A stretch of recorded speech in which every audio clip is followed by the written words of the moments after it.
기아 타이거즈가 결국 충격 결단을 내렸습니다. 투수를 노리던 아시아쿼터 전략을 완전히 뒤집고 박찬호가 떠난 주전 유격수 자리를 메우기 위해 호주 대표 제러드 데이를 오키나와로 불러 직접 테스트했는데요.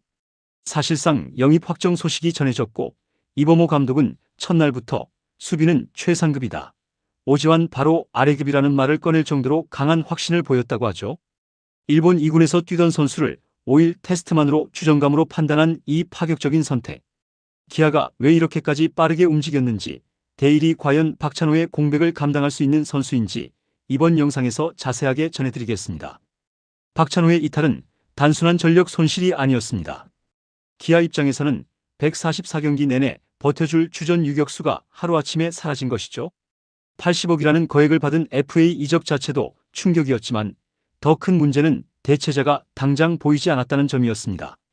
기아 내부 자원만 놓고 보면 김도영은 이미 3루로 자리 잡았고 2루, 유격은 안정감이 부족하죠. 김규성, 박민, 정현창 같은 자원들은 당장 주전을 맡기기엔 불안 요소가 많습니다. 그래서 전지훈련이 시작되기도 전에 기아 프런트는 사실상 두 가지 선택지밖에 없었는데요. 트레이드로 유격수를 데려오거나 외국인 슬롯에서 해답을 찾는 것. 하지만 올겨울 시장에 유격수 매물은 거의 없다시피 했고 트레이드 역시 상대 구단이 주전급 유격수를 쉽게 내놓을 리가 없었습니다.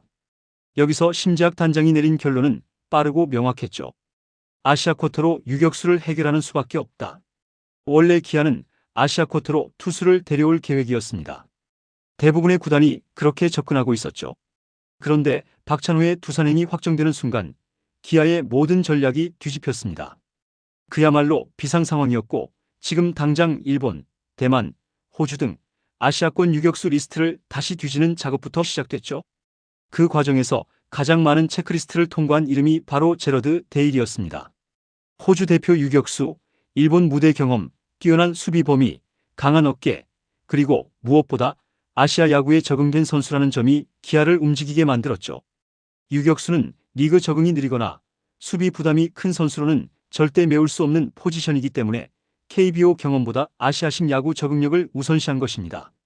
그리고 기아는 결국 아시아쿼터를 투수가 아닌 주전 유격수로 사용한다는 파격적인 결단을 내렸죠. 이 결단이 성공일지 실패일지는 아무도 모릅니다. 하지만 기아는 박찬호가 떠난 그 자리만큼은 절대 무너뜨리지 않겠다는 의지가 분명했죠. 제러드 데일이라는 이름은 한국 팬들에게 생소합니다.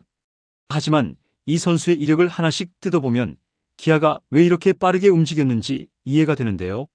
데일은 188cm, 90kg의 큰 체격을 갖고 있음에도 몸이 유연하고 발이 빠른 수비 중심형 플레이어입니다.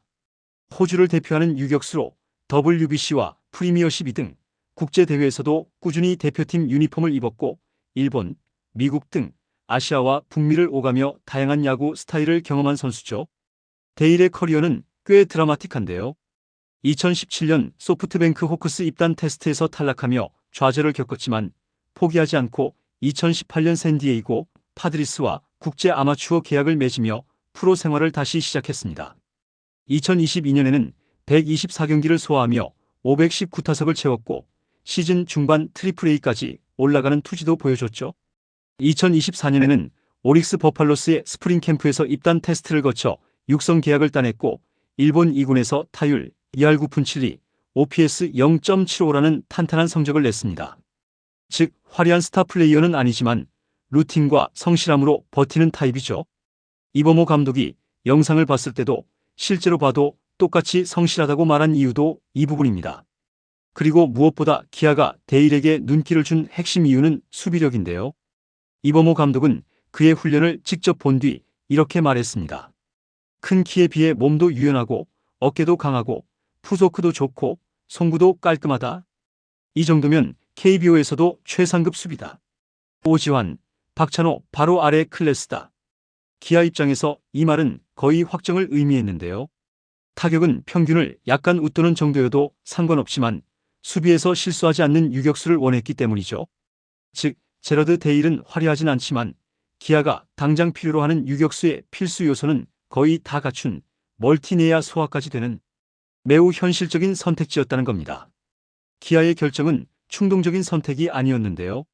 오키나와 캠프에 합류한 첫날부터 제러드 데일은 코칭 스태프의 시선을 완전히 끌어당겼죠. 유격수 포지션에서 가장 먼저 확인해야 할 것이 바로 두 가지, 풋워크와 송구 정확도인데 데일은 첫 훈련에서 이 두 가지를 모두 KBO 1군급으로 찍어버렸다는 평가가 나왔습니다. 키 188cm면 사실 유격수로는 큰 편이지만 데일은 몸이 가볍고 반응 속도가 빠르기 때문에 오히려 수비 범위가 더 넓게 보였습니다. 코치진은 발의 위치가 항상 정확하다고 평가했는데 이는 유격수에게 가장 중요한 요소죠. 게다가 송구는 잡고 던지는 시간이 짧고 끊김없이 부드럽게 이어지는 타입입니다. 이범호 감독의 말대로 깔끔하다는 평가가 나올 만큼 기본기가 탄탄했죠. 특히 강한 어깨, 정확한 원바운드 송구는 박찬호가 빠진 기아에겐 더없이 큰 매력 포인트였습니다. 공격에서도 기대 이상의 모습을 보였는데요. 일본 2군에서 2할 9푼이 넘는 타율을 기록했기 때문에 어느 정도는 예상했지만 이범호 감독은 훈련장에서 타구 질을 보고 리그에서 2할 7푼은 충분히 치겠다고 직접 말했죠. 기아가 데일에게 기대하는 건 3할 타자도 홈런 타자도 아닙니다. 유격수 수비를 144경기 무리 없이 책임지는 것, 그게 전부였는데 타격이 이 정도면 보너스나 다름없었죠. 그리고 또 하나, 기아 코칭 스태프가 가장 높게 본 요소는 작전 이해도입니다. 일본에서 뛰었던 선수답게 번트, 히트앤런, 수비 이동, 견제 타이밍 등 아시아 야구 특유의 디테일을 이미 이해하고 있다는 것이죠. 여기에 더해 데일의 성실성, 태도, 집중력이 코치진 마음을 완전히 사로잡았습니다. 플레이 영상을 보며 정말 열심히 하는 선수라고 느꼈고 실제 현장에서 보니 영상 그대로 똑같이 성실했다는 것.